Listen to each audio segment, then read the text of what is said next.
박지원 변호사입니다. 오늘은 소비자법에 대한 제가 최근에 상담한 내용에 대해서 많은 분들이 아시면 좋겠다는 내용을 좀 한 번 더 말씀드리고자 합니다. 지금 이제 소비자법 분야가 이미 소비자 권익이 많이 향상됐다고 알려져 있기 때문에 이걸 홍보하기 위한 내용이나 무슨 기사도 없고 법률 뭐 무슨 교육 같은 것도 없기 때문에 있긴 있어요. 많지 않기 때문에 구체적인 내용이 알려지지 않는데 사실은 소비자법 분야에는 굉장히 구체적인 법 내용이 적용되어 있어서 아시기만 해도 도움을 받으실 수 있는 경우가 많이 있거든요. 오늘 말씀드릴 내용은 계속거래의 해지 부분입니다. 계속거래라는 건 뭐냐면 전에도 이제 OTT 계약 해지와 관련해서 말씀드린 적이 있는데 이제 1개월 이상의 계속적으로 이게 꼭 정기적이어야 되는 건 아니고 부정기적이어도 되거든요. 그러니까 뭐 한 번 하고 이제 쭉 하다가 몇 달 후에 한 번 계약하고 뭐 이런 식으로 이제 계속적으로 거래 관계가 되는 소비자와 사업주와의 관계를 계속 거래라고 하고, 그냥 계속적인 계약 관계랑 달리 이건 방판법에서 보호하고 있는데 법의 보호를 받는 계속 거래는 위약금 약정이 있는 경우예요. 이제 거래를 해지하는 경우에 위약금이 약정된 경우를 계속 거래라고 하고요. 이거에 대해서 방문 판매에 관한 법률에서 소비자의 권익을 보호하고 있습니다. 사실 이름이 방문 판매 등에 관한 법률인데 이게 사실 소비자 기본법 그 다음으로 소비자의 권익을 보호하기 위한 여러 가지 규정들을 많이 두고 있는 법이에요. 계속 거래 사업자와 계속 거래를 체결한 소비자는 언제든지 계약을 해지할 수 있다. 이런 규정을 두고 있습니다. 그래서 특별히 이제 시행령으로 해가지고 계약 해지를 제한하고 있는 규정 이외에는 계약 해지를 자유롭게 할 수 있도록 법으로 보장하고 있습니다. 이런 경우에 이제 예상할 수 있는, 그러면, 그래, 좋아, 해지는 했어? 그러면 그 다음 생각하는 문제는 뭐냐면, 요금은, 이 문제가 생기잖아요. 그랬을 때 이제 그 다음이 위약금 문제가 나오는 거예요. 아까 말씀드렸듯이, 그 계속 거래는 위약금 약정이 있는 경우잖아요. 그래서 위약금을 지불하고 계약을 해지할 수 있는 걸로 정리가 되어 있습니다. 다만 이제 위약금이 너무 많은 경우에는 위약금 조정의 문제가 넘어갈 것이고, 그렇지 않은 경우에는 위약금을 바로 지불하고 해지할 수 있도록 하고, 계속 거래하는 경우에는 특별히 이 소비자가 지급한 금액을 해지를 요청했음에도 불구하고 반환을 거부할 수 없도록 규정하고 있어요. 이제 내가 받은 용품 같은 거 반환했는데 돈을 안 주는 경우에는 이것으로 법 위반 사항입니다.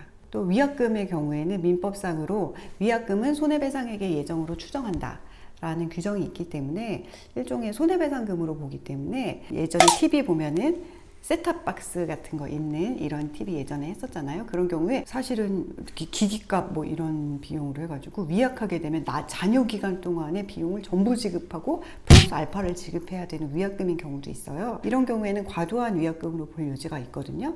그런 경우 민사로 이제 위약금을 감액하는 소송 등을 해보실 수 있는 가능성이 있습니다. 손해배상액의 예정은 감액할 수 있거든요. 그렇기 때문에 위약금을 전부 지급하지 않고 조정을 통해서 해지할 수 있는 절차는 마련되어 있습니다.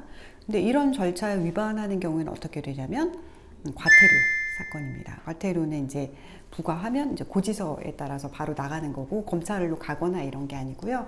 공정위에 신고하시면 1,000만 원 이하의 과태료를 부과하도록 되어 있는 사안이고, 그래서 이런 질문 진짜 많이 하시거든요.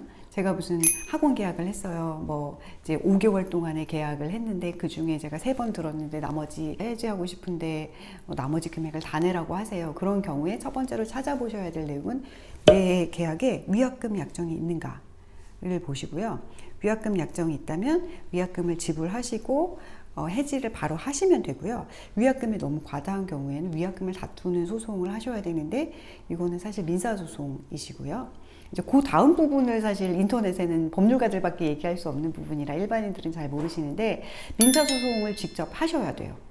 이 경우에는 어떻게 하시냐면 변호사를 선임해서 하시는 경우도 있고, 근데 사실 변호사 선임료가 소비자들이 직접 계약하시는 그 금액보다 높은 경우가 있잖아요. 그래서 제가 안내해드리는 방법은 변호사를 통해서 소장 작성만 부탁하고, 왜냐하면 법리를 통해서 주장하시는 내용이 좀 정리되는 게 필요하잖아요. 그래서 소장 작성을 부탁해서 소장을 전자소송이라는 사이트를 통해서 요새는 또 제출이 쉬워요. 좀 젊으신 분들은 이제 포털에 전자소송 이렇게 쳐보시면 사이트에 들어가서 뭐 회원가입하고 좀 복잡한 내용이 있긴 하지만 그래도 예전보다는 훨씬 왔다 갔다 안 하셔도 되니까 전자로 공인인증서 받아서 내시면 전자소송 사이트에서 소송 등록하셔서 소장 접수하시면 소송을 진행하실 수 있고요. 그렇게 하신 다음에 법원에 이제 한두 번 가시면 아마도 소액 사건이기 때문에 조정을 하라고 권유해 주시지 않을까라고 생각하거든요. 그래서 조정이 되면 가장 좋고 조정이 되지 않으면 판결을 받아가지고 그 사업자한테 판결문을 가지고 청구하는 방법을 찾아보실 수 있을 것 같습니다. 그렇지 않고 직접 소장까지 작성해서 하시는 경우에는 사실은 제가 변호사가 볼 때는 이제 법률적인 내용으로 찾아보실 게 좀 많아가지고 어떻게 하라라고 일괄적으로 말씀드리기는 조금 어려운데 그래도 아무튼 민사로 금액 청구를 해보실 수 있고 위약금을 좀 감액하는 청구를 해보셔서 해지 청구를 하실 수 있다는 점을 말씀드립니다.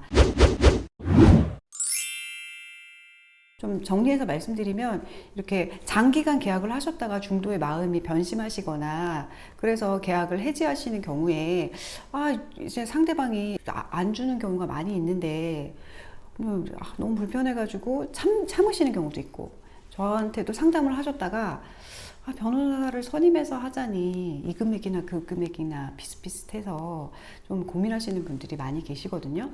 그런 경우에 사실 본인의 권리는 해지하실 수 있으니까 공정의 신고 등도 고민해 보시면서 또 전에도 말씀드린 적 있는 소비자 분쟁 조정 신청해서 분쟁 조정 받아보시면서 가능하시면 합리적인 범위 내에서 조정을 해보시고요.